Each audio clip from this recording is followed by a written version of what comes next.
स्मृतापि तरुणातपं करुणया हरन्ति नृणाम् अभङ्गुरतनुत्युषां वलयिताशतैर्विद्युतां कलिन्दगिरिनन्दिनी तटसुरद्रुमालम्बिनी मदीयमतिचुम्बिनी भवतु कापि कादम्बिनी। तो रस विषयक व्याख्यान चल रहा है अभी पाठ जो है उसमें ध्वनि के सामान्य जो लक्षण बता करके ध्वनि काव्य का, उसके बाद ध्वनि के विशेष भेद बता रहे हैं। तो उसमें आपने देखा कि ध्वनि के जो अवान्तर भेद हैं उनमें 5 मुख्य भेद हैं। 3 हैं अभिधामूलक ध्वनि के, 2 हैं लक्षणामूलक ध्वनि के। उसमें जो अभिधामूलक ध्वनि है उसका जो भेद है रसादित ध्वनि, उस रसादित ध्वनि का जो प्राण तत्व है, सार जो है वो रस है। इसीलिए पहले रस का निरूपण आचार्य कर रहे हैं, जो भी हमारा पाठ का आज का विषय है। देखिए,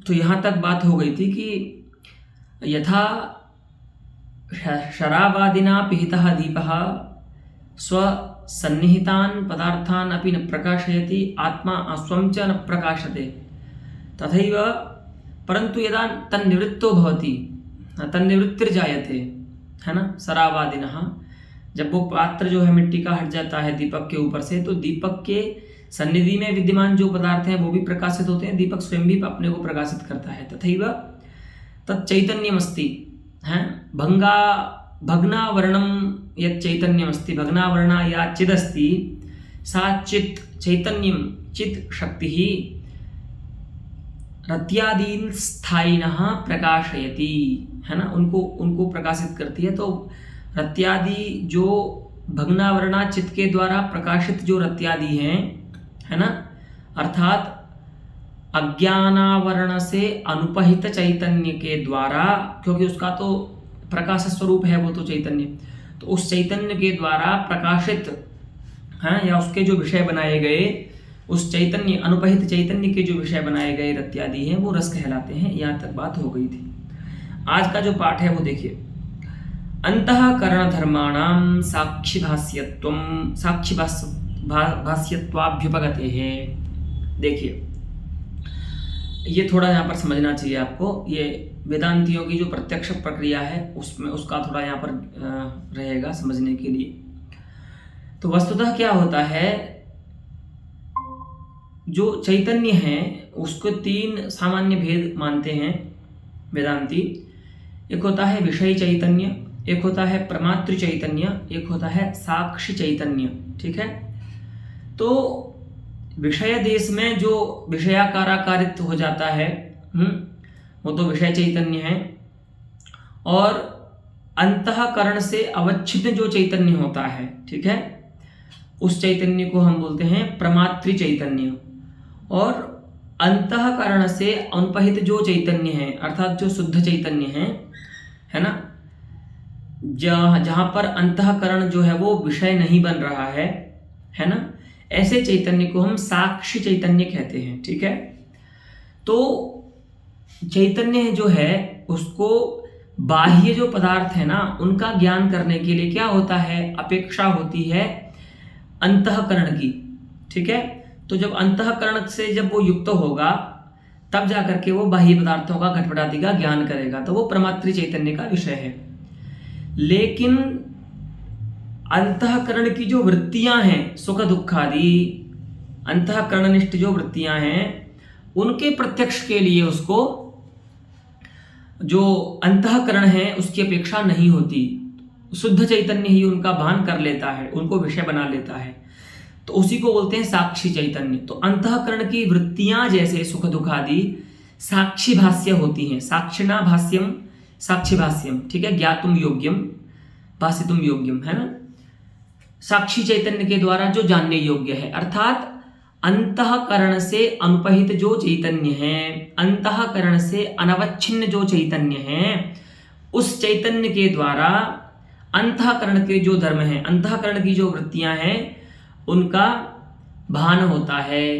तो ये जो शकुंतलादि जो विभावादि हैं, काव्य के द्वारा समर्पित जो विभावादि हैं, वो भी अंतःकरण के धर्म बन जाते हैं। अब यहाँ पर भी एक प्रतिपत्ति आती है कि ये तो बाह्य पदार्थ हैं, अंतःकरण के धर्म कैसे बनेंगे, है ना। तो उसको आगे बताएंगे समाधान, लेकिन अभी ये बता रहे हैं कि अंतःकरण के जो धर्म होते हैं वो साक्षी भाष्य होते हैं, है ना। और साक्षी जब चैतन्य साक्षी अवस्था को प्राप्त करता है तो कैसा होता है, अज्ञानावरण से अनुपहित होता है, ठीक है। तो जब अज्ञानावरण से अनुपहित होगा तो उसका तो प्रकाश स्वरूप है चैतन्य का, चैतन्य जो है वो तो प्रकाश स्वरूप है, तो वह अपने को भी प्रकाशित करेगा और उस अंतःकरण के जो धर्म हैं सुख दुख आदि उनको भी प्रकाशित करेगा। तो जैसे अंतःकरण के धर्म, अंतःकरण की वृत्तियां सुख दुख आदि होते हैं, वैसे ही शकुंतलादि जो काव्य पदार्थ हैं वे भी अंतःकरण के धर्म होते हैं। तो अंतःकरण के धर्म होने से रत्यादि जो हैं वे भी साक्षी चैतन्य के द्वारा प्रकाशित होते हैं, साक्षी चैतन्य के द्वारा भाष्य होते हैं, ऐसा आचार्य जगन्नाथ का ये कहना है, ठीक है। अब यहाँ पर भी ये प्रश्न ये होगा कि साक्षी चैतन्य अंतःकरण के धर्म कैसे बनेंगे रत्यादि, तो उनको बता रहे हैं आगे देखिए। विभावादीनाम अपि स्वप्न तुरगादीनामिव रंग रजतादीनामिव साक्षी भाष्यत्वम अविरुद्धम, ठीक है। देखिए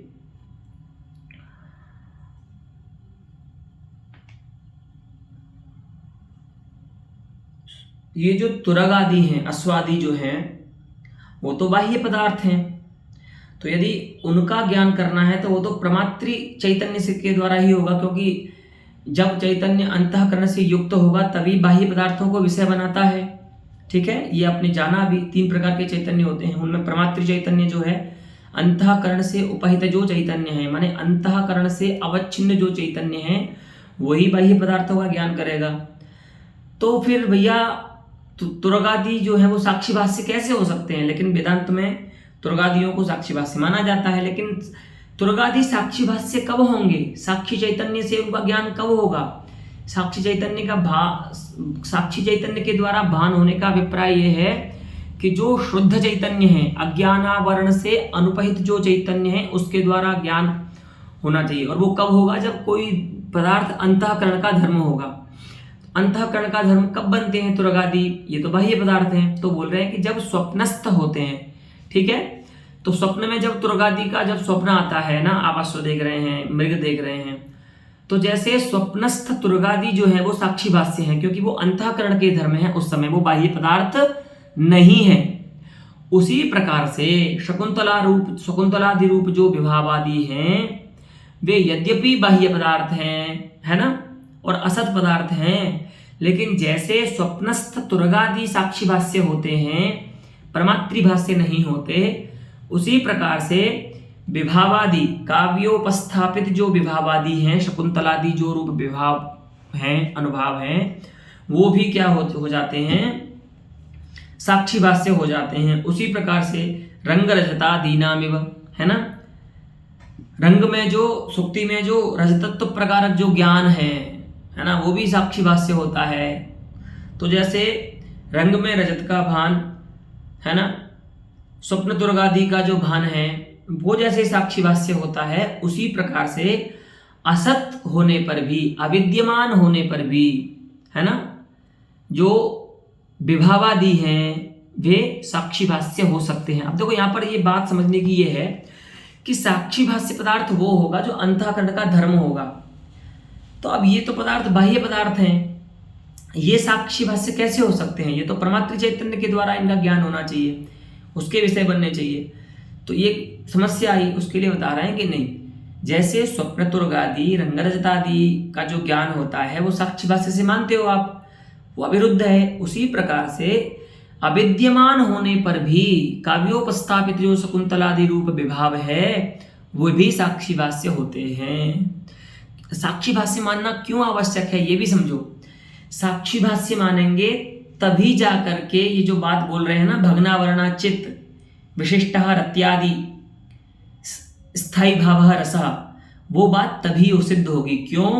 क्योंकि भग्नावरणा चित्त जब होती है वो साक्षी भाष्य ही होता है, अन्यथा प्रमात्र चैतन्य और विषय चैतन्य जो होते हैं वो तो अज्ञान के आवरण से उपहित ही होते हैं। ठीक है, तो उस प्रतिज्ञा वाक्य को सिद्ध करने के लिए यहाँ पर विभावादियों की साक्षी भाष्यता को बता रहे हैं पंडित राज जगन्नाथ। ठीक है, तो जो शुद्ध चैतन्य है, शुद्ध चैतन्य का अभिप्राय है अज्ञान के आवरण से जो अनुपहित है, अर्थात अथवा अंतःकरण से जो अनवच्छिन्न चैतन्य है, अर्थात जिस चैतन्य में अंतःकरण विशेषण नहीं है, ऐसे शुद्ध चैतन्य का विषय बनते हैं कौन?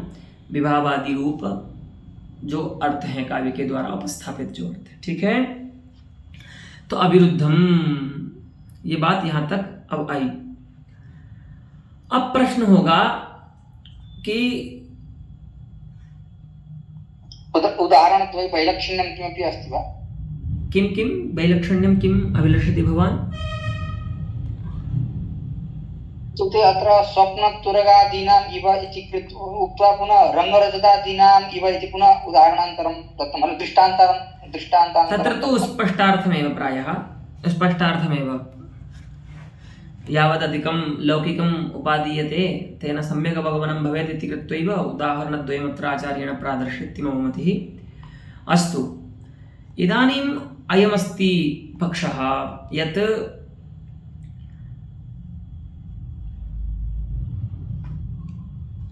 अब आपने क्या बोला? भग्ना वर्णा चित्या अस्ति तद्विशिष्टः रत्यादिः रसः, है ना? अज्ञान के आवरण से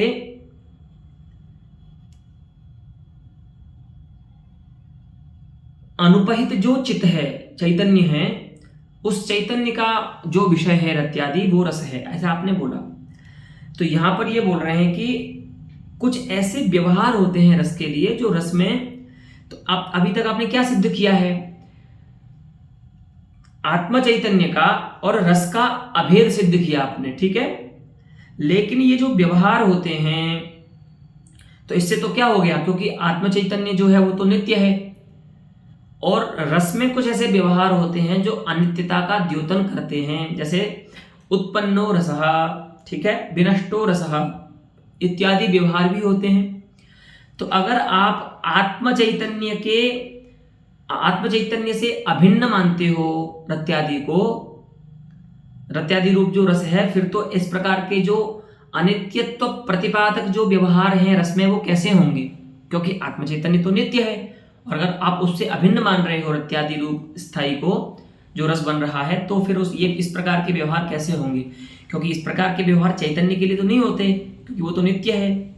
तो इस पूर्व पक्ष के लिए अब यहाँ समाधान दे रहे हैं। देखिए कि वस्तुतः वो जो व्यवहार हैं, मान तो हम अभेद ही रहे हैं, लेकिन उस प्रकार की जो अनित्यता है ना, वो उपचरित है रस में। ठीक है, रस तो नित्य ही होता है, लेकिन उस प्रकार की जो अनित्यता है वो उपचरित है, आरोपित है। ठीक है, कोई धर्म जब किसी पदार्थ में नहीं होता है और उस धर्म से उस पदार्थ का व्यवहार होने लगे, ठीक है, तो उस धर्म का वहां पर हम आरोप करते हैं। ठीक है, आरोप माने होता है बाधकालीन इच्छाजन्यम ज्ञानम, कि जहां पर उपपत्ति नहीं हो रही है। मान लीजिए कोई व्यक्ति प्रधान नहीं है और उसको आप प्रधान बोल रहे हैं, सब लोग उसको प्रधान बोल रहे हैं, तो प्रधानत्व तो बाधित है उसमें, तो फिर हम उसमें उपचार कर लेंगे कि उसका कोई संबंधी है वो प्रधान होगा, इस प्रकार से। ठीक है, तो बाध होने पर जो इच्छा जन्य जो ज्ञान होता है उसको आरोप बोलते हैं। तो यहाँ पर भी रस में जो अनित्यत्व का व्यवहार हो रहा है ना, ये जो आपने दो व्यवहार बताए, उत्पन्नो रसः विनष्टो रसः, यहाँ पर जो उत्पत्ति और विनाशी है ना जो रस बन रहा है, उसमें जो अनित्यत्व आ रहा है, वह रसगत अनित्यत्व नहीं है, वो तो आरोपित है, उपचरित है। ठीक है, उपचार बोलते हैं जहां पर दो अत्यंत भिन्न पदार्थों का सादृश्य के कारण भेद प्रतीति जहां पर समाप्त हो जाती है। ठीक है, वो है ना अत्यंत विषकलितयोः पदार्थयोः सादृश्याति महिम्ना भेद प्रतीति स्थगनम उपचारः। ठीक है, तो अब यहाँ पर वही बता रहे हैं, देखिए व्यंजक विभावादि चर्वणायाः, व्यंजक रस व्यंजक जो विभावादि हैं उनकी जो चर्वणा है, तद विषयक जो चर्वणा है, भावना जो है उनकी, वो भी क्या होती है, उत्पन्न होती है, विनष्ट होती है। तो वास्तविक जो अनित्यता है वो उस भावना में है, और आवरण भंग भी होता है और समाप्त होता है। ठीक है, उस भावना से जन्य, उस चर्वणा से जन्य जो आवरण भंग है चैतन्य का, तो ये दो में रहती है अनित्यता। किस किस में रहती है? एक तो विभावादि रस व्यंजक जो विभावादि हैं, उन विभावादियों की जो भावना है चर्वणा रूप, उस चर्वणा में रहेगी अनित्यता, वास्तविक जो अनित्यता है।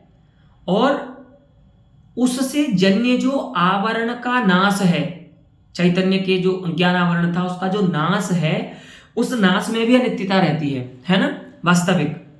परमार्थतः अनित्यत्वम अनयोः तिष्ठति। कुत्र? रसव्यंजक विभावादि चर्वणायां पुनः चैतन्यस्य यः यदज्ञानावरणमस्ति तस्य यः भंगः अस्ति तस्मिन् भंगे परमार्थतः अनित्यत्वं तिष्ठति। लेकिन वही क्या होता है, उत्पत्ति विनाशाभ्याम उत्पत्ति विनाशनासौ रसे उपचर्येते। तो वस्तुतः कस्य अस्ति उत्पत्ति विनाशौ? तो आवरण भंगस्य स्तः, पुनः चर्वणायाः स्तः। लेकिन ताभ्याम माने तयोः उत्पत्ति विनाशाभ्याम, विभावादियों की चर्वणा के जो उत्पत्ति विनाश हैं और आवरण भंग का जो उत्पत्ति विनाश है, उनके उत्पत्ति विनाशों के कारण तत्संबंधी जो रस है, ठीक है, आवरण भंग के बाद ही तो प्रकाशित करेगा रत्यादि को चैतन्य, तो उनके बाद होने वाला जो रस है उस रस में उपचरित हो जाते हैं उत्पत्ति विनाश। ठीक है, वास्तविक जो उत्पत्ति विनाश है वो तो रस से पूर्व में होने वाले चैतन्य के आवरण भंग में होते हैं, और उससे भी पूर्व होने वाली जो रसादि व्यंजक जो विभावादि चर्वणा है, भावना जो है, उस भावना में वास्तविक उत्पत्ति विनाश होते हैं। लेकिन वे उत्पत्ति विनाश रस में तज्जन्य, माने तज्जन्य तो नहीं, फिर तो अनित्यता ही आ जाएगी, या तदुपरांतानुभूयमान जो रस है, उन दोनों के बाद अनुभव होने वाला जो रस है, उस रस में उपचरित हो जाते हैं। ठीक है, तो वही बता रहे हैं, रसे उपचर्येते, कौ उपचर्येते उत्पत्ति विनाशौ, कयोः उत्पत्ति विनाशौ? तो चर्वणायाः आवरणभंगस्य च उत्पत्ति विनाशौ यौ स्तः, ताभ्यां चर्वणा आवरण भंगोत्पत्ति विनाशाभ्यां रसे उत्पत्ति विनाशौ उपचर्येते। उत्पत्ति विनाश का उपचार होता है और उस उत्पत्ति विनाश के कारण व्यवहार होता है उत्पन्नो रसः, है ना, विनष्टो रसः इत्यादि जो व्यवहार है वो औपचारिक व्यवहार हैं, वास्तविक व्यवहार नहीं है। ठीक है, चलिए, तो बोलिए इसका कोई दृष्टांत दीजिए।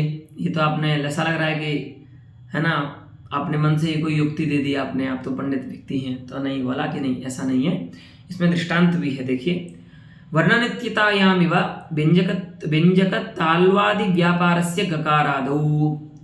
देखो, वर्ण तो नित्य होता है व्याकरण में, ठीक है, तो वर्ण फिर भी क्या बोलते हैं, गकारः उत्पन्नः, गकारः विनष्टः, ऐसा व्यवहार तो होता ही है।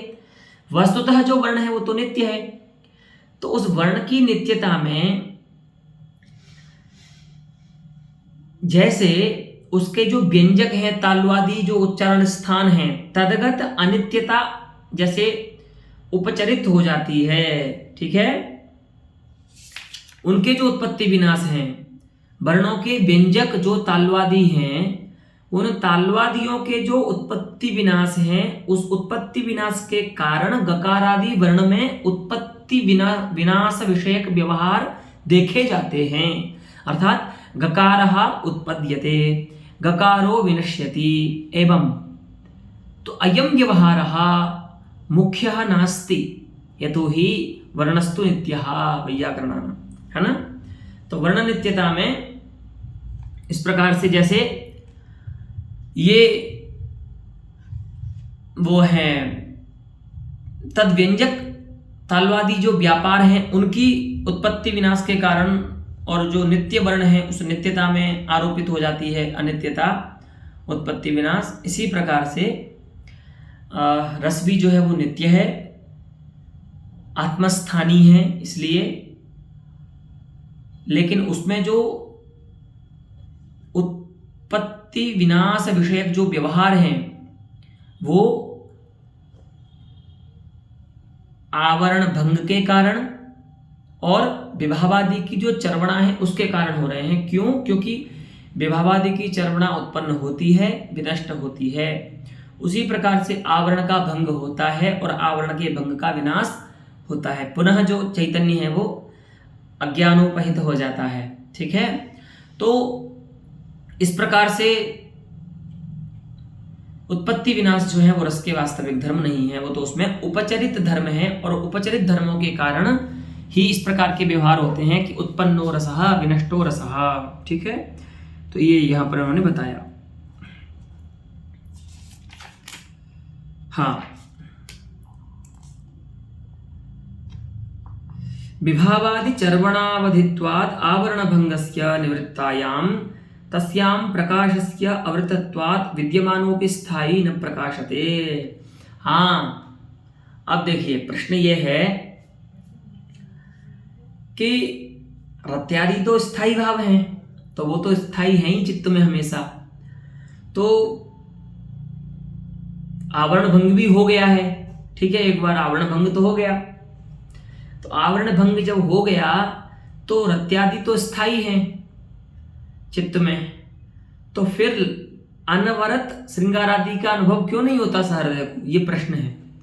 आवरण भंग हो गया तब तो सतत प्रकाशित करते रहना चाहिए चैतन्य के द्वारा जो रत्यादि है उसको।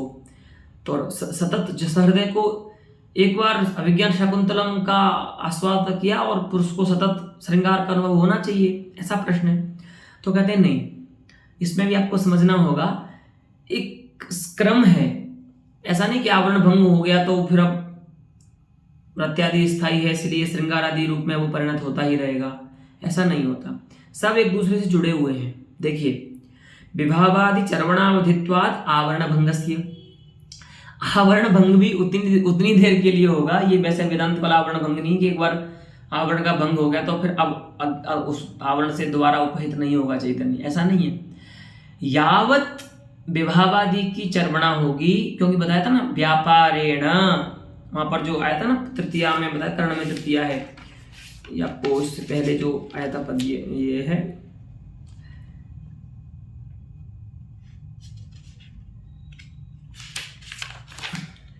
हाँ, अलौकिकेन व्यापारेण तत्काल निर्वर्तितानंद इत्यादि जो आया था ना कि तो वस्तुतः वो जो विभावादि विषय जो भावना हो रही है उस भावना के कारण अज्ञान आवरण का भंग हुआ है। तो ऐसा नहीं है कि विभावादियों का नाश हो गया, नाश का मतलब अभिज्ञान शाकुंतलम का मंचन चल रहा था और वो मंचन समाप्त हो गया, फिर भी आपको श्रृंगार की अनुभूति हो जा रही है, ऐसा नहीं होगा। क्योंकि आवरण का भंग भी उस अवस्था में नहीं रहेगा। हर वस्तु एक दूसरे से जुड़ी हुई वस्तु है। यहाँ पर देखिए, यावत आपको विभावादि का अनुभव होगा, यानी विभावादि की चर्वणा होगी, तदवधिक ही आपको आवरण का भंग होगा, चैतन्य का जो अज्ञान आवरण है उसका भंग होगा। और जब तक अज्ञान का आवरण का भंग होगा तब तक ही जो साक्षी है, साक्षी चैतन्य जो है वह रत्यादियों को प्रकाशित करेगा रस रूप में। ठीक है, तो एक क्रम है। रत्यादियों को चैतन्य प्रकाशित कर रहा है जो अज्ञानानुपहित चैतन्य है, लेकिन वो अज्ञानानुपहित कब तक रहेगा? जब तक विभावादियों की चर्वणा हो रही है। जैसे ही विभावादि की चर्वणा समाप्त होगी, उसका जो अज्ञान आवरण है वो पुनः उसके ऊपर आएगा और फिर वो रत्यादियों को प्रकाशित करना समाप्त कर देगा। तो यद्यपि रत्यादि जो है वो स्थायी हैं चित्त में, फिर भी वो हमेशा उनका श्रृंगारादितया अनुभव नहीं हो सकता, क्योंकि जिस चैतन्य के द्वारा वो प्रकाशित किए जा रहे थे अब वो अज्ञानावरण से उपहित ही हो गया है, अनुपहित नहीं है। अच्छा, वो दोबारा से उपहित क्यों हुआ? क्योंकि जो अज्ञानावरण का भंग जिसके कारण हो रहा था वो विभावादियों की चर्वणा जो थी वो भी समाप्त हो गई। वस्तुतः तो ये क्रम है कि विभावादियों की चर्वणा होगी, उस चर्वणा से तदवधिक अज्ञानावरण का भंग होगा और अज्ञानावरण के भंग हो जाने पर जो साक्षी चैतन्य है वह रत्यादियों को प्रकाशित करेगा और तब जाकर के जो रत्यादि स्थायी भाव हैं वो श्रृंगार आदि रूपतया अनुभूत की होंगे सहृदयों के द्वारा। ये क्रम है, ठीक है। वही बता रहे हैं कि विभावादि चर्वणावधित्वाद, विभावादि चर्वणावधि भवति आवरण भंगः, माने यावत् विभावादि चर्वणा तिष्ठति तावत् अज्ञानावरणस्य भंगो जायते चैतन्यस्य निवृत्तायां तस्यां नाम विभावादि चर्वणायां निवृत्तायां सत्यां। जब विभावादि की चर्वणा समाप्त हो जाती है, अर्थात जब आप विभावादियों का अनुभव नहीं कर रहे, यानी नाटक का मंचन जो है वो समाप्त हो गया, तदा तस्यां प्रकाशस्य अवृत्तत्वात्, तो वहां पर प्रकाश नहीं होगा। प्रकाश नहीं होगा मतलब लाइट अब बंद हो जाएगी ना, जो चैतन्य से निकल रही थी, जो प्रकाशित कर रही थी रत्यादियों। लाइट क्यों बंद हुई? क्योंकि प्लग निकाल दिया किसी ने। तो प्लग क्या है? वही प्लग है, विभावादियों की जो चर्वणा हो रही है वो प्लग है ना। उससे अज्ञानावरण का भंग हुआ था, लेकिन जैसे ही वो चर्वणा समाप्त हुई, अज्ञानावरण पुनः आ गया चैतन्य के ऊपर, और जब चैतन्य ढक लिया गया दोबारा से, तो प्रकाशित नहीं होंगे रत्यादि उस चैतन्य के द्वारा। तो प्रकाशस्य अवृत्तत्वात्, जो प्रकाश है वो समाप्त हो जाएगा चैतन्य का बाहर आना। इसलिए विद्यमानोपि रसः, ठीक है। कमरे में जैसे मान लीजिए अभी लाइट जल रही है और हम सब दिखाई दे रहे हैं आपको इस लाइट में, और अभी लाइट चली जाए तो विद्यमान होकर के भी हम आपके प्रत्यक्ष का ऐसे नहीं बनेंगे, है ना। ऐसे ही रत्यादि जो हैं वो चैतन्य के सानिध्य में रहते हुए भी प्रकाशित नहीं होते, क्योंकि चैतन्य पुनः अज्ञान आवरण से उपहित हो जाता है, अवच्छिन्न हो जाता है, ठीक है। तो विद्यमानोपि स्थायी न प्रकाशते, ठीक है। रस के सानिध्य में आत्मा चैतन्य के सानिध्य में रहता हुआ भी जो रत्यादि स्थायी भाव है वह रस रूप में परिणत नहीं होता, ठीक है। अब एक नया पक्ष आता है कि अज्ञानावरण के भंग के लिए आप एक जो व्यापार मान रहे हो ना, बताया था ना, अलौकिकेन व्यापारेण तत्काल निर्वर्तित आनंदांश इत्यादि बोला था। तो वहां पर ये बताया था कि भावकत्व रूप व्यापार एक अधिक मान रहे हैं ये।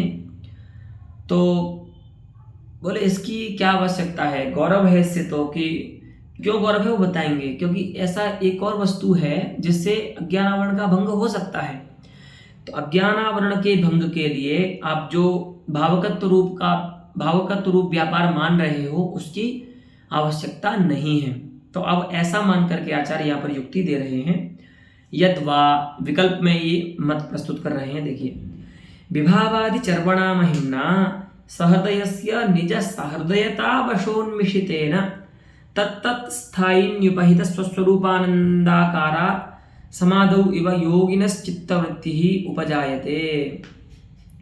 जैसे योगी की चित्तवृत्ति सविकल्पक समाधि में होती है, क्या सविकल्पक समाधि को लेना होगा क्योंकि उसमें ही विषय भाषित होते हैं।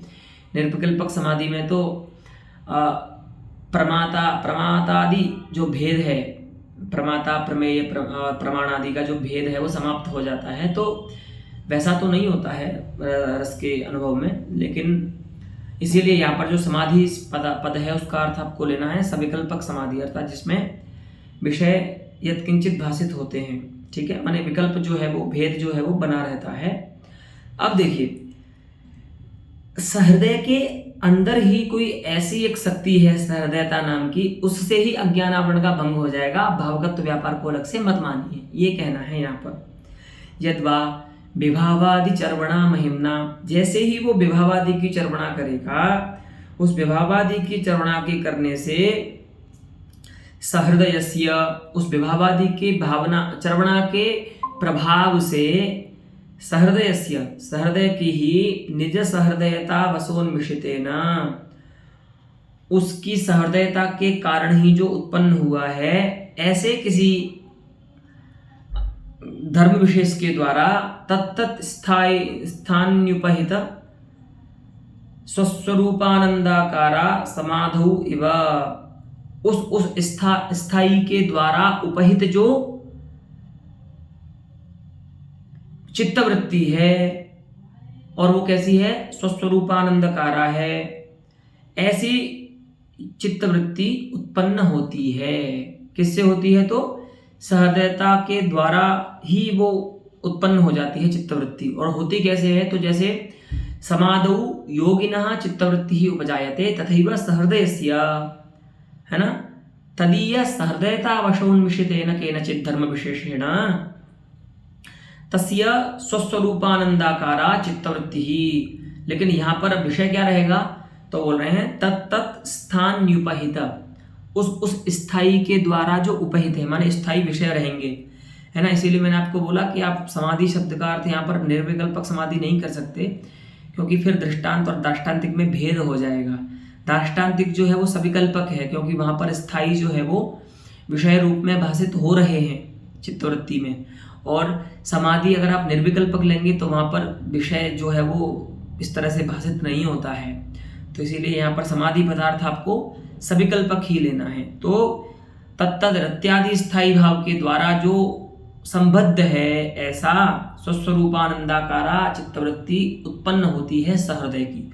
और होती कैसे है, जैसे योगी की सविकल्पक समाधि के समय में चित्तवृत्ति उत्पन्न होती है।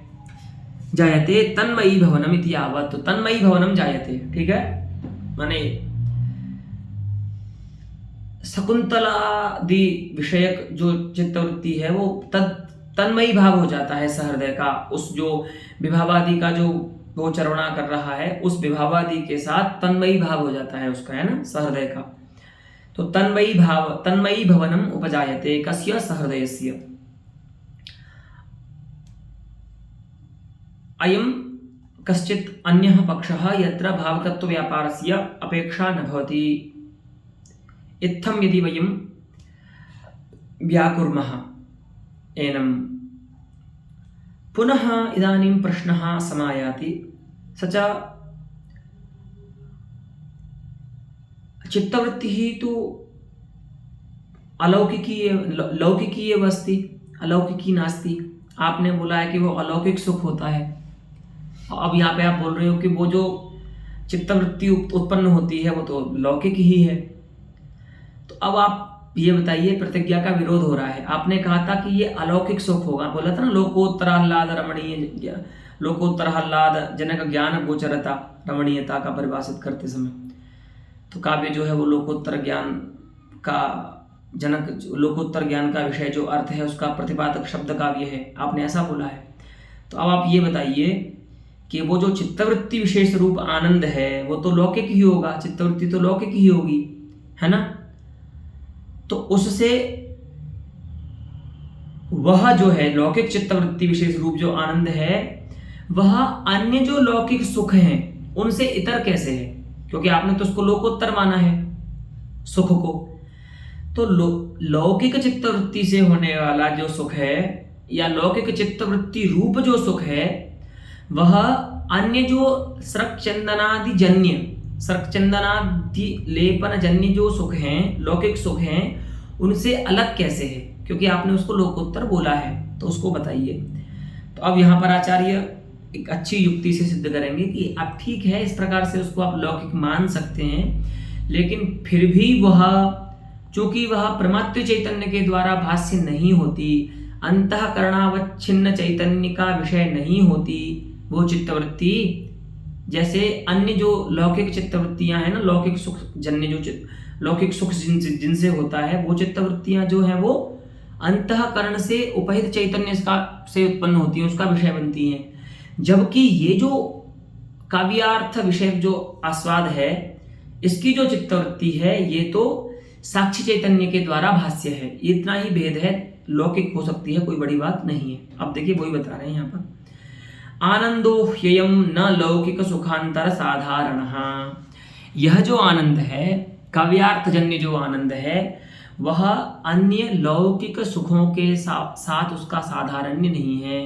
वो अन्य लौकिक सुखों के समान सर्क चंदनादि लेपन जन्य जो सुख हैं लोक में जो होते हैं ना, उन सुखों के साथ इसका साधारण्य नहीं है। सुखांतर साधारण वो नहीं है। तो आनंदो ह्ययम नाम काव्यार्थ भावना जन्य यह आनंदः सह आनंदः लोके यानि सुखानि सन्ति तैहि साधारणः नास्ति। उन सुखों के साथ यह साधारण नहीं है। क्यों नहीं है? अब बताएंगे। अनंतः अनंतकरण वृत्ति रूपत्वात्, वस्तुतः यही बताना है आपको। लौकिक सुख का जो सुख हैं वे सभी जो विषय बनते हैं पदार्थ वहाँ पर सरक्षंदन आदि, वे सभी अंतःकरण की वृत्तियाँ हैं। अंतःकरण वहाँ पर चैतन्य के साथ जुड़ता है और तब जाकर के उनको विषय बनाता है। ठीक है, यानी वो सब प्रमात्र चैतन्य जब रहता है उस अवस्था में ज्ञात होते हैं। ठीक है, तो वहाँ पर अंतःकरण की अपेक्षा होती है, अंतःकरण वृत्ति रूपता होती है उन सुखों की, है ना। लेकिन यह जो काव्यार्थ जन्य भावना जन्य जो आनंद है वो आपको बताया ना साक्षी भाष्य होता है। तो साक्षी भाष्य होने का मतलब क्या है? अंतःकरण उस अवस्था में चैतन्य में विशेषण नहीं है। ठीक है, ध्यान रखिए, अंतःकरण जब विशेषण है चैतन्य का उस समय आपको लौकिक पदार्थों का ज्ञान होगा, बाह्य पदार्थों का ज्ञान होगा, जिसको आप प्रमात्र चैतन्य कहते हैं। लेकिन जब शुद्ध चैतन्य होता है, उसी को हम साक्षी चैतन्य कहते हैं, उस अवस्था में अंतःकरण जो है वो चैतन्य का विशेषण नहीं होगा। उस समय जो चैतन्य है वो अंतःकरणानवच्छिन्न होगा, अंतःकरणानुपहित होगा। तो उस चैतन्य के द्वारा भाष्य होता है ना वो तो रसादि, तो वह जो सुख है वह अंतःकरण की वृत्ति रूप, वह जो अंतःकरण का वृत्ति रूप नहीं होता, वह तो अनंतःकरण वृत्ति रूप होता है। यही भेद है। सरक्षंदनादि जन्य जो सुख हैं वे सब अंतःकरण के वृत्ति रूप हैं, और ये जो काव्यार्थ भावना जन्य जो सुख है वह अनंतःकरण वृत्ति रूप है। क्यों? क्योंकि प्रत्यादि स्थायी भाव जो है, जो रस बनता है वह साक्षी भाष्य होता है। विभावादि जो है वो साक्षी भाष्य होते हैं। तो साक्षी भाष्य होने का अभिप्राय ये है, फिर से आप समझ लीजिए कि उस समय चैतन्य में अंतःकरण जो है वो विशेषण नहीं बनता है, इसीलिए उस समय जो सुख होता है वह अंतःकरण की वृत्ति नहीं होता। ठीक है, यही भेद है। तो लौकिक जो सुख है वो अंतःकरण की वृत्ति रूप होते हैं, और काव्यार्थ भावना जन्य जो सुख है वो अंतःकरण का वृत्ति रूप नहीं होता। अयमेव भेदः अस्ति सरक्षंदनादिजन्य सुखेभ्यः काव्यार्थ भावना जन्यस्य सुखस्य। ठीक है,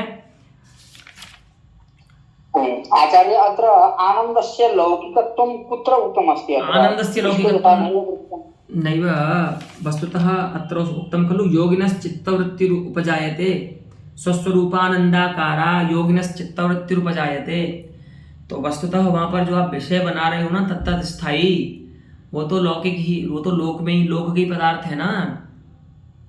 तो वह जो चित्तवृत्ति होगी उस चित्तवृत्ति वाली वो सुख रूप हो या सुख की जनिका हो, वो चित्तवृत्ति तो लौकिक ही कही जाएगी ना, क्योंकि लौकिक पदार्थों से उत्पन्न हो रही है, लौकिक पदार्थ ही उसमें विषय बन रहे हैं। अभी तो बोला है जब ये विकल्प दिया था ना इन्होंने, विभावादि सर्वणाम स्थायी से उपहित जो आनंद है वह लौकिक है। आनंद उपहित अनुपहित की बात नहीं, चैतन्य की बात है वो तो। आप ऐसे बोल सकते हैं क्योंकि आनंद भी चैतन्य रूप ही है, चैतन्य जो है वो आनंद रूप ही है। ठीक है, नहीं इसमें कोई समस्या नहीं है। चित्तवृत्ति जो सुख है वो लौकिक सुख बन रहा है, इसमें समस्या नहीं है। इस सुख को लौकिक मानने में समस्या नहीं है वस्तुतः। हाँ, जो सामान्य जो लौकिक सुख हैं उनसे ये कुछ भिन्न है। वो भेद क्या है? वो भेद यही है कि वे जो सुख हैं वे सभी अंतःकरण के वृत्ति रूप हैं, क्योंकि वे सभी प्रमात्र चैतन्य के द्वारा भाष्य हैं, भाष्य पदार्थों के से जन्य सुख हैं, और ये जो है वो साक्षी चैतन्य के द्वारा भाष्य पदार्थ से जन्य सुख है, इसीलिए इसमें अंतःकरण विशेषण नहीं बनेगा। तो ये थोड़ा सा उत्कृष्ट है सुख, है ना। लौकिक जो चंदनादि के लेप से जो लोक में सुख होते हैं उन सुखों की अपेक्षा ये जो सुख है, ये जो आनंद है, काव्यार्थ भावना जन्य जो आनंद है वह कुछ उत्कृष्ट है। भले ये ब्रह्मा स्वाद के समान ना हो, लेकिन लौकिक सुख से तो ऊपर है, ऐसा अभिप्राय है। ठीक है, इत्थं च अभिनवगुप्त मम्मटादि ग्रंथ स्वारस्येन भग्नावरणा चिद्विशिष्टा रत्यादि स्थायी भावो रस इति स्थिरम। तो अब तक हमने क्या बताया? आचार्य मम्मट आदि, आचार्य अभिनव गुप्ता आदि का जो रससूत्र व्याख्यान है उसमें यही विशेष है कि अब यहाँ पर ध्यान देना थोड़ा, रत्यादि जो स्थायी भाव है वो विशेष से बन रहा है, उसमें विशेषण बन रही है अज्ञानावरणानुपहित जो चैतन्य है वो विशेषण बन रहा है ना। देखिए बोल रहे हैं ना, भग्नावरणा चिद विशिष्टा रत्यादि स्थायी भाव, विशिष्टो रत्यादि स्थायी भाव। ठीक है, तो अब यहां पर विशेष्य कौन है? रत्यादि स्थायी भाव है। इसको आप विशिष्ट विशेषण भाव को अच्छे से समझिएगा। रत्यादि स्थायी भाव जो है वो विशेषण है, अज्ञानानुपहित चैतन्य जो है वो विशेषण है। उसमें एक पक्ष ये है, पहले दूसरा पक्ष आने वाला है, इसलिए आपको ये समझना आवश्यक है। ठीक है, तो पहले किसको रस बोल रहे हैं इनके मत में, अभिनव गुप्ता आदि के मत में, कि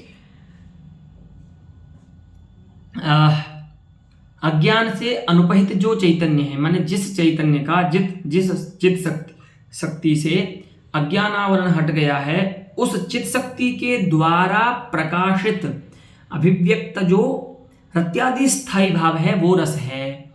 अयम पक्षः तेषां तत्तदाचार्याणां ग्रंथानां स्वारस्येन अत्र विहितः अस्ति। ठीक है, ये उनके ग्रंथ से हमने लिया है, उनका स्वारस्य है इस प्रकार का। तो यहाँ पर क्या देखा आपने कि जो अज्ञानानुपहित चैतन्य है वो विशेषण है, और तदभिव्यक्त जो रत्यादि स्थायी भाव है वो विशेष्य है। ठीक है, अब यहाँ पर एक प्रश्न होगा कि इस प्रकार से तो आपने भेद कर दिया अभी, है ना, चैतन्य जो है वो, क्योंकि विशेषण भाव आ गया ना, तो भेद हो गया रस में और चैतन्य में। ठीक है, चैतन्य जो है वो विशेषण है, रत्यादि स्थायी भाव जो रस बन रहा है वो विशेष्य है, तो भेद आ गया। ठीक है, चैतन्य से भेद आ गया रस में। तो अब यहाँ पर क्या होगा, श्रुति विरोध होगा। एक श्रुति है रसो वै सहा, ठीक है, इस श्रुति का विरोध होगा।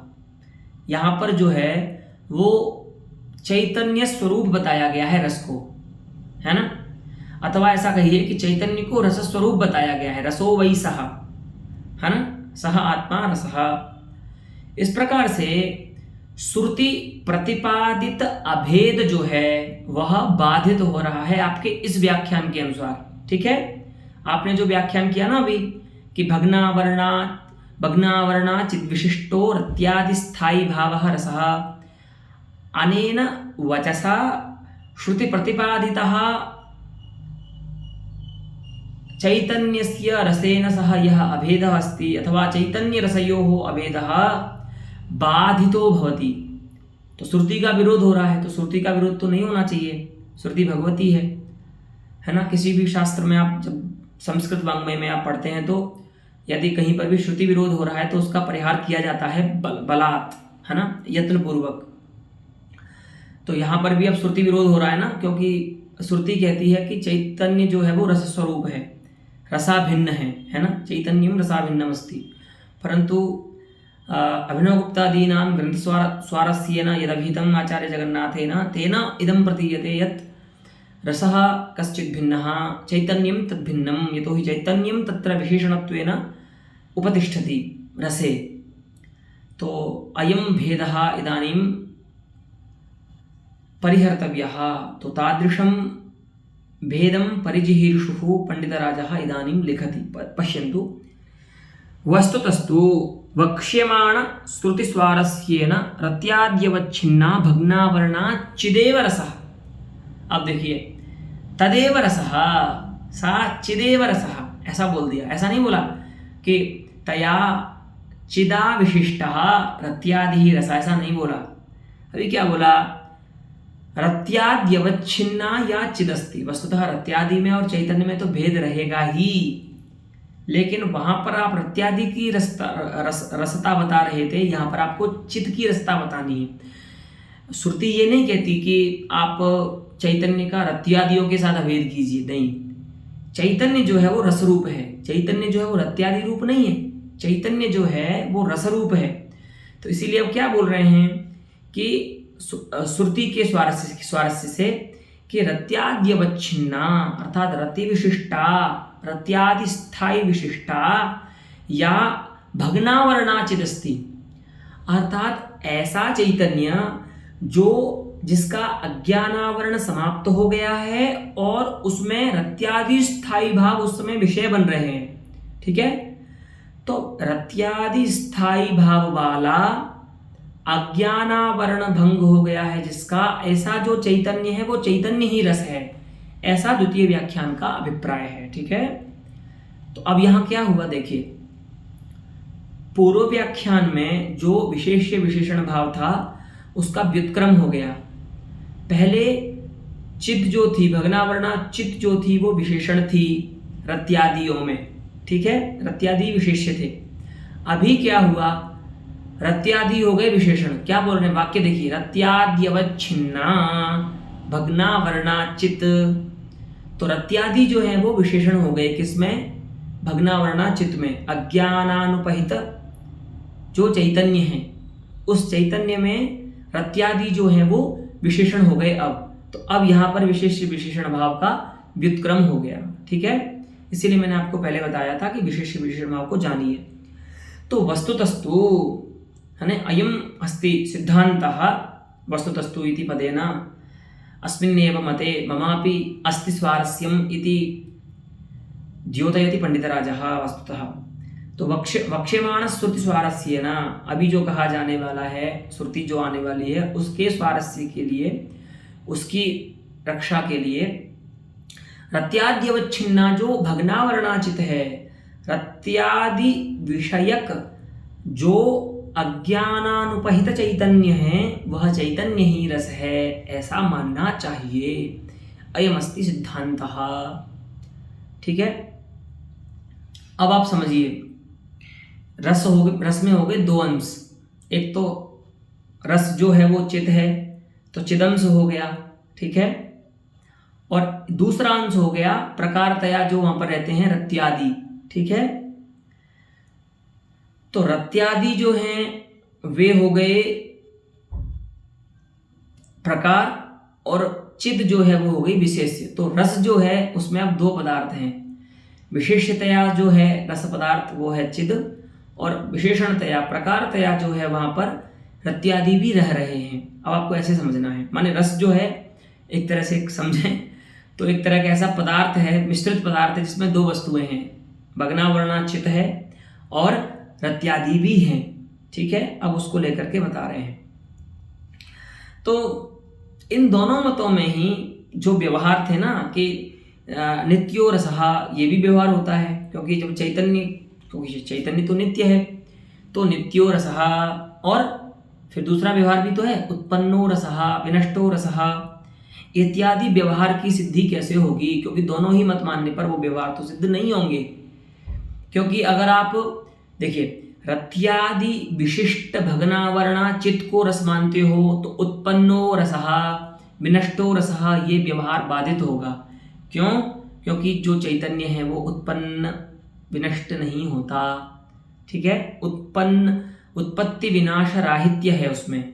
ठीक है, तो चैतन्य को रस मानने पर उत्पन्नो रसः विनष्टो रसः अयम व्यवहारः न साधियान भाति।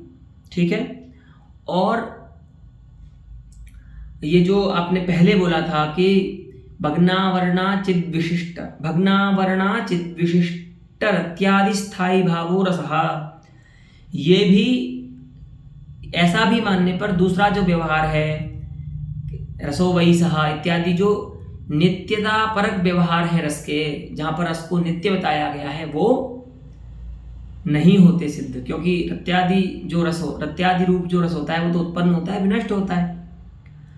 तो एक मानने पर आपको एक व्यवहार की सिद्धि नहीं हो रही, दूसरा पक्ष मानने पर जो अनित्यता विषयक जो व्यवहार है रस के वो सिद्ध नहीं होते। तो क्या करें, उसके लिए समाधान दे रहे हैं। देखिए, सर्वथैव अस्याः अर्थात चितः, ठीक है, चैतन्यस्य विशिष्टात्मनः, ठीक है, विशिष्टम स्वरूपम, आत्मा नाम स्वरूपम यस्याह तस्याह विशिष्टात्मनः विशेषणम विशेष्यम वा। तो पूर्व पक्षम आदाय, पूर्व व्याख्यानम आदाय चिदः विशेषणत्वमस्ति, ठीक है, क्योंकि वहां पर विशेषण थी चैतन्य, चित शक्ति जो है, चैतन्य जो है, तो विशेषणम आदाय उत्तर पक्षम यदि वयं स्वीकुर्मः तदा चिदंसस्य चिदः विशेष्यत्वम् आयाति। द्वितीय जो मत है ना, भग्नावरणा चिदेव रसः, यहाँ पर जो चिद है, चैतन्य है, वो विशेष्य हो जा रहा है। तो चाहे आप उसको विशेषण मानिए, चाहे उसको आप विशेष्य मानिए, चिदंसमादाय नित्यत्वम स्वप्रकाशत्वम च सिद्धम, ठीक है। अब आप यहाँ पर पंडित राज बड़ी अच्छी युक्ति दे रहे हैं कि दोनों प्रकार के व्यवहार सिद्ध हो जाएंगे। देखिए, चाहे वो विशेषण रूप में है, चाहे वो विशेष्य रूप में है, अर्थात यदि आप पहले व्याख्यान को स्वीकार कर रहे हैं तो विशेषण रूप में रहेगी चैतन्य चित्त शक्ति, और द्वितीय व्याख्यान को आप मान रहे हैं तो विशेष्य रूप में रहेगी। जिस भी रूप में रहे, चिदंश तो रहेगा ना रस में, तो उस चिदंश को लेकर के नित्यत्व जो व्यवहार है रस का और स्वप्रकाशत्व जो व्यवहार है वो हो जाएगा, क्योंकि आत्मा जो होता है, चैतन्य जो होता है, वो स्वयं प्रकाश्य होता है। तो रसः स्वप्रकाश्यः, ये जो व्यवहार है वो चिदंश को लेकर के होगा, रत्यादि को लेकर के नहीं होगा। रत्यादि तो परप्रकाश्य होते हैं, ठीक है। तो बोल रहे हैं कैसा भी मानिए, या तो आप उसको विशेषण मानिए या तो आप उसको विशेष्य मानिए, दोनों ही स्थिति में चिदंश को लेकर के रस के जो नित्यता परक व्यवहार हैं और स्वप्रकाश्यता परक जो व्यवहार हैं वो दोनों हो जाएंगे, ठीक है। क्योंकि चित्त जो है, वो चैतन्य जो है, वो नित्य होता है और स्वप्रकाश्य भी होता है। तो स्वप्रकाश्यो रसः अथवा नित्यो रसः, ये जो व्यवहार है वो रस में चिदंश को लेकर के होगा, ना कि रत्याद्यंश को लेकर के नहीं होगा, ठीक है। रत्याद्यंश को लेकर के दूसरे व्यवहार होंगे, वो बता रहे हैं। तो नित्यत्वम स्वप्रकाशत्वम च सिद्धम कस्य रसस्य कमं समादाय, तो चिदं समादाय, यतो हि चिद या भवति सा नित्यास्ति स्वप्रकाश्या च अस्ति, ठीक है। तो आपके इस प्रकार के व्यवहार सिद्ध हो जाएंगे, नित्यो रसः स्वप्रकाशो रसः। अभी क्या होगा, इतरभास्यो रसः, उत्पन्नो रसः, विनष्टो रसः, इस प्रकार के व्यवहार सिद्ध कैसे होंगे, क्योंकि यहाँ पर तो आपने चैतन्य को रस बना दिया। चैतन्य तो इतरभास्य होता नहीं है, वो तो स्वभास्य होता है, स्वप्रकाश्य होता है, परप्रकाश्य नहीं होता, और वो तो नित्य होता है, वो तो उत्पन्न विनष्ट व्यवहार तो उसके लिए हो ही नहीं सकता। तो कहते हैं रत्याद्यम क्षमादाय तो अनित्यत्वम इतरभास्यत्वम च रसस्य उपपद्यते। रस के लिए जो ये व्यवहार होता है कि परप्रकाश्यो रसः, है ना, अथवा उत्पन्नो रसः, विनष्टो रसः, वो रत्याद्यंश को लेकर के हो जाएगा, क्योंकि रत्यादि जो है वो उत्पन्न भी हैं, है ना, और विनष्ट भी हैं, ठीक है। और इतर भाष्य तो होते ही हैं। जब आपने देखा कि जब साक्षी अवस्था में होता है चैतन्य तो वो प्रकाशित करता है रत्यादि को। तो इस प्रकार से दोनों प्रकार के जो व्यवहार हैं रस में वो दोनों सिद्ध हो जाएंगे, क्योंकि रस में दो अंश हैं।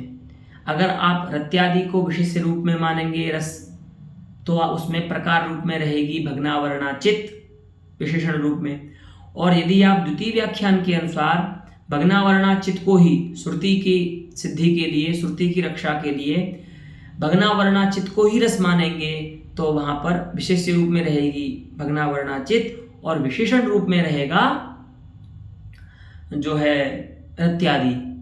तो जिस भी रूप में रहे दोनों प्रकार के व्यवहार आपके सिद्ध हो जाएंगे। नित्यत्वादि जो व्यवहार हैं, नित्यत्व स्वप्रकाशत्वादि जो व्यवहार हैं वो चिदंश को लेकर के हो जाएंगे, और अनित्यत्वादि जो व्यवहार हैं अथवा परप्रकाशत्वादि जो व्यवहार हैं वो व्यवहार रत्याद्यंश को लेकर के हो जाएंगे। तो एवं उभयथा व्यवहाराः उपपद्यन्ते रस विषये, ठीक है। इस प्रकार से रस के लिए जो व्यवहार होते हैं वो सारे व्यवहार सिद्ध हो जाएंगे, क्योंकि रस में दो अंश हैं, एक अंश है चित्त और एक अंश है रत्यादि। अब ये बात अलग है कि आप प्रथम व्याख्यान को मान रहे हैं द्वितीय व्याख्यान को, क्योंकि प्रथम व्याख्यान को मानने पर रत्यादि जो है वो विशेष्य रहेंगे, भग्नावरणाचित जो है वो विशेषण रहेगी, और द्वितीय पक्ष को मानने पर जो भग्नावरणाचित है वो विशेष्य रहेगी और रत्यादि जो है वो विशेषण रहेंगे। इस प्रकार से यह व्याख्यान आचार्य जगन्नाथ ने पूर्व जो आचार्य हैं काव्यशास्त्री उनके मत में दिया, और उसमें ही थोड़ा श्रुति का विरोध न हो इस प्रकार की व्याख्या भी की। इसके आगे का जो व्याख्यान है वो हम अगले पाठ में देखेंगे।